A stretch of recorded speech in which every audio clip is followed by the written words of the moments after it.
board, stolen by Matthew Tkachuk. Here's Dubé for the hat trick. Score!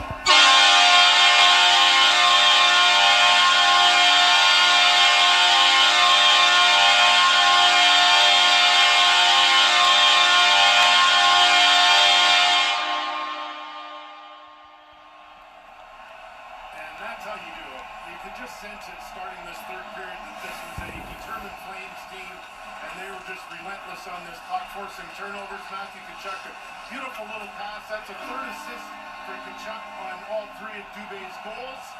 And the guys were talking with Ryan, Troy, and Corey about Dubé maybe a little sheepish as look after the goals. This one he knew he deserved this. He absolutely ripped that puck past Joey Decord. Matthew Tkachuk, of course, picking up the puck